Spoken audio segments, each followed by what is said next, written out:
మానేసి దేవుడు నాకు ఇంకెందుకమ్మాయి, దేవుడు ఉంటే చాలు, దేవుడే చూసుకుంటాడమ్మా, ప్రార్థన చేస్తున్నాం అని ప్రార్థనకి పనికి తేడా తెలియకుండా బతికేస్తాం. ప్రార్థన చేయాలా, పని చేయాలి. జాగ్రత్తగానే ఉండాలా అమ్మా.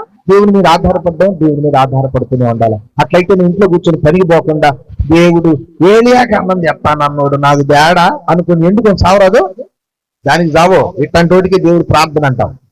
అన్నం నీ దగ్గర అన్నం అంతే వండి, దేవా ఈ రోజు నేను ప్రార్థన చేస్తాను, నా కడుపు ఆ కొండలోనే ఉండాలా, నా కడుపు నిండిపోవాలి. ఇట్లయితే మా బియ్యం అంతా కేజీలు అంతే ఉంటుంది కదా. నీకు అయిపోయి ఒక్క బట్ట సంవత్సరం రోజు తినదు, సంవత్సరం పాటు. వీళ్ళరా, ఇది అమాయకత్వం, అజ్ఞానం. ఈ డిజిటల్ ప్రపంచం మాయాజాలాన్ని తెలుసుకోవాలి మనం. లేకపోతే మన బిడ్డలు, మన కుటుంబాలు పతనమైపోతున్నాయి. అమ్మా నీకు తెలియకుండా ఎంత దారుణానికి తయారైందో తెలుసా? నిన్న తమ్ముడు చెప్పినట్టు తల్లి తన బిడ్డని, పచ్చి బిడ్డని పాడు చేస్తున్నాడు.